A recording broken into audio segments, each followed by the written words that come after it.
AP high court on volunteer system రాజకీయ కారణాలు చెప్పి 26 మంది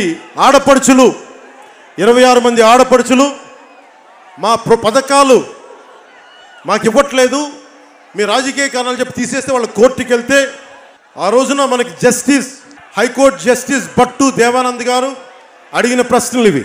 మాట్లాడితే నేను తప్పు పట్టాను అంటున్నారు కదా, వాలంటీర్స్ గురించి చెప్తాను విని. Justice Bhattu Devanand asked what right do the volunteers have to receive applications from the public when they do not have any legal authority? వారికి ఏ లీగల్ అథారిటీ లేకుండా వాళ్ళు ప్రజల దగ్గర నుంచి అప్లికేషన్స్ ఎలా తీసుకుంటున్నారు అని. Justice Devanand said volunteers are not government employees and they cannot collect information for discharging welfare schemes.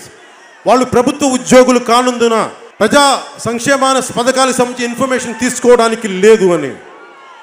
Justice Devanand questioned the government. When government employees exist, what is the need for volunteers to collect critical information from the public?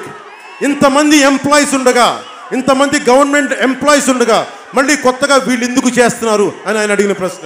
Justice Devanand question YCP government who will be held responsible if the personal data of the people gets misused or exploited?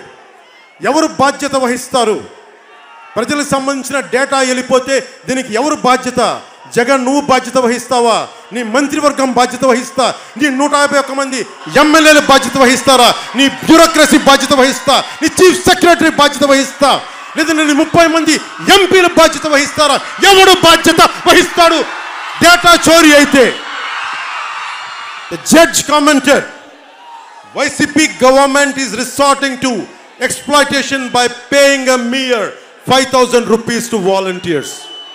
కేవలం 5,000 రూపాయలు ఇచ్చి జగన్ నువ్వు శ్రమ దోపిడీ చేస్తున్నావని రాష్ట్ర హైకోర్టులో ఒక న్యాయమూర్తి అభిప్రాయం, ఇది జడ్జిమెంట్ ఇది.